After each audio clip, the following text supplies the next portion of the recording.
Hi, costuming friends, and welcome to Cocktails and Costuming. I'm Gigi, and today I'm interviewing Jamillah from Equestrian Noir. Let's just get into our sip and chat. Jamillah, how long have you been writing, and how did you get into equestrianism? So, believe it or not, I have only been writing for a little over a year and a half. And yeah, it has not been a very long time. And I got into it sort of the opposite way of most equestrians.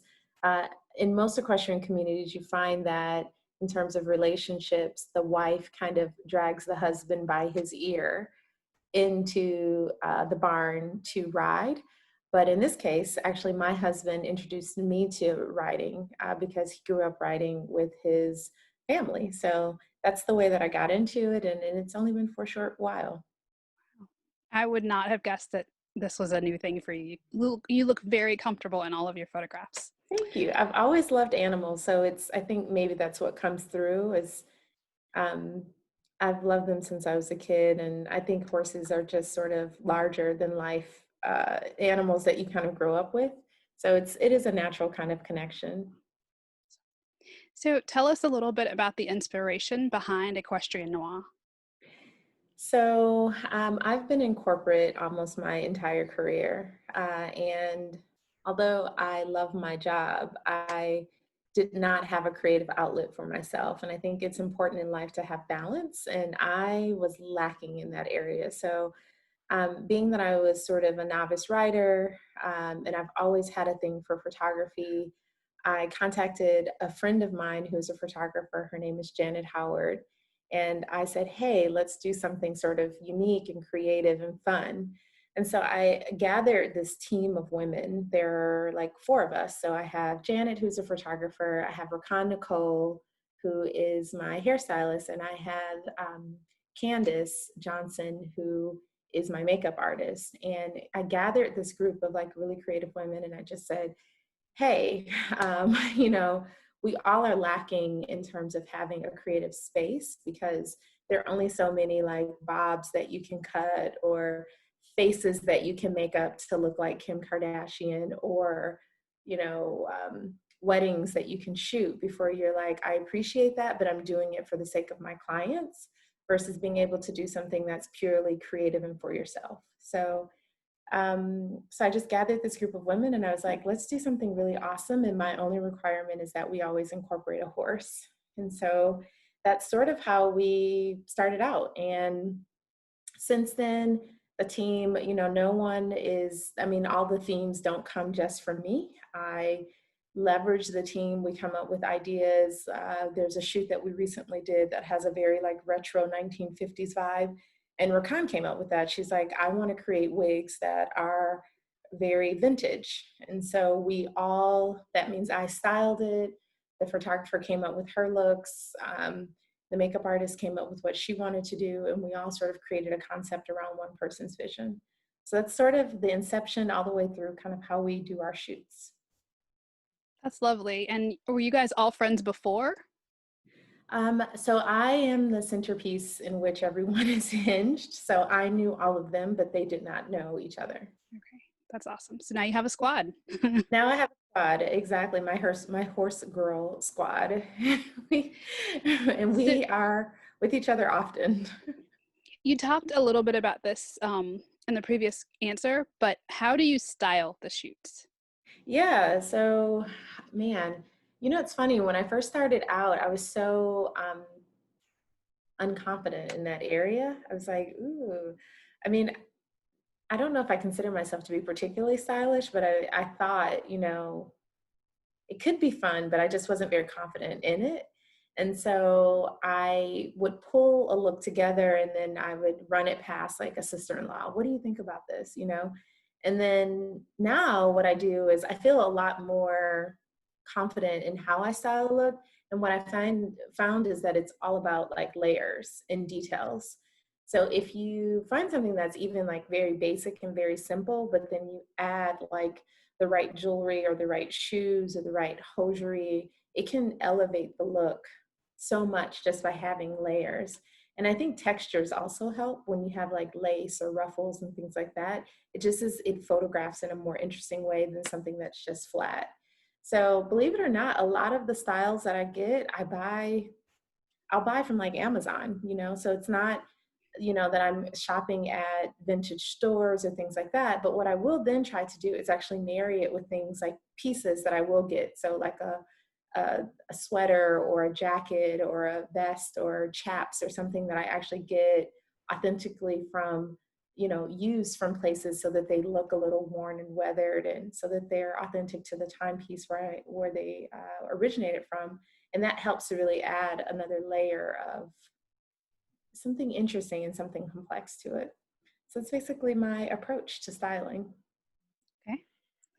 I think a lot of people watching will be able to relate to that because when you style for yourself, that's kind of what you do. You may start off with a basic piece, like a classic pencil skirt and a sweater, but then the things that you add to it, your hair, your makeup, even the glasses you choose and your jewelry, Right. shoes, elevate it. So I can relate to what you're saying, even though I've never styled an actual shoot before. Yeah, and that's basically what I do. And believe it or not, he would die if I told this, but my husband is actually he has a really good eye. Not again that he considers himself stylish. And if you met him, like his uniform is like a t-shirt and jeans, so it's not that he's like so like a stylish guy. But I think, for example, in the areas where he feels really comfortable leaning in, like the Western shoot, he just like was like, no, he got this like puffy jacket, this like it was like suede and lamb fur, and he got chaps and he found them at like a local consignment store, like a equestrian consignment store. So it's just like the layers, I think, are what really make it kind of interesting, in the textures. That's neat. So it can become like a family affair too, huh? He would die if I said that, but yes, he actually is very integral in the shoots, and I should have mentioned him also. He's like my horse wrangler, so he's at every single shoot, and he's the person who gets up early. He grooms the horses. He manages them. So between looks, he's like feeding them and letting them graze and sort of making sure that they're okay. So some of our shoots are 3 hours and some are 6, but he's there from end to end helping out with the horses. So he's like a total integral part, and I should have given him props and kudos from the beginning, but yes, he's great. So speaking of shoots, what was your craziest shoot and why? My very first shoot, believe it or not. So talking about like pushing the envelope, I always mention this one because it was so crazy for me, but we decided to do Lady Godiva first. I mean, yeah. And for someone who's never posed nude before, it is shocking. I mean, and so I'm in front of my hairstylist and my makeup artist and Kevin, and then the two ladies who own the barn. And it's just like, take it all off. And yeah, I mean, and then just to be bareback, I mean, like literally and figuratively on a horse, requires so much trust of the animal because there's nothing grippy, there's nothing holding me on. I'm really just praying that he's sweet and kind. And thank God, Roy took very good care of me, but it could have been a scary situation. And then even from a safety perspective, I absolutely never wear open toe shoes around a horse, let alone being barefoot. So those kinds of things where you just become extremely mindful of your feet. And, I would have on a pair of shoes and then take them off right before we shoot just to make sure that I was being safe as far as and as long as I could. But that was the craziest shoot. It was unbelievably wild. Just, I can't even imagine for your first shoot to be that one. I would not have guessed that that was your first shoot though. it was my very first shoot.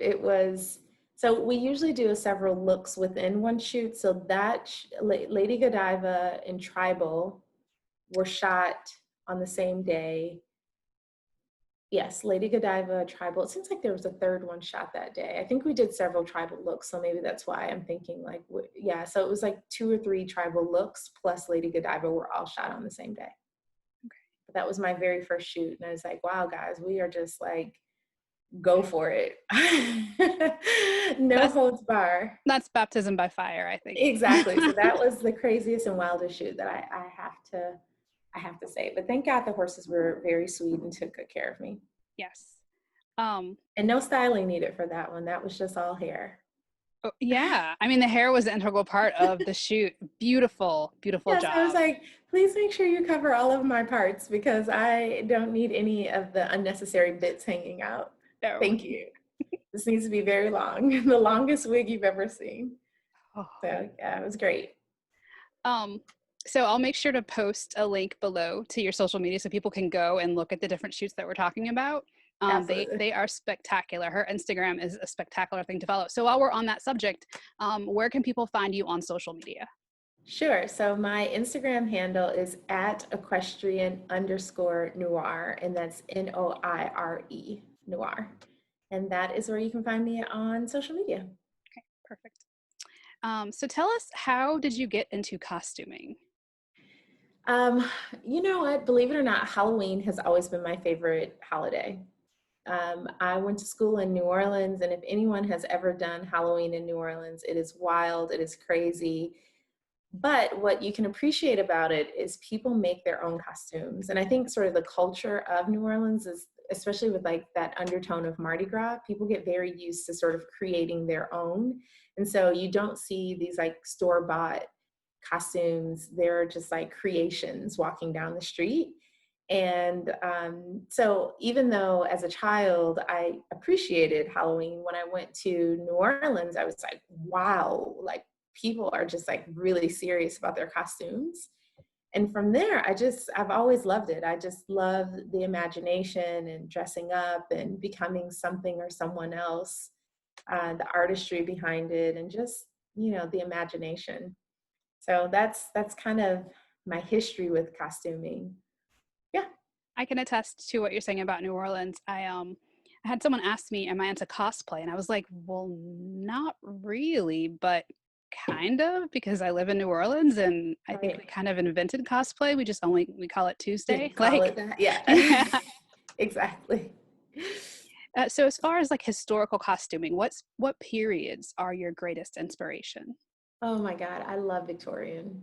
I love, love, love Victorian. I mean, let me think, is that completely true?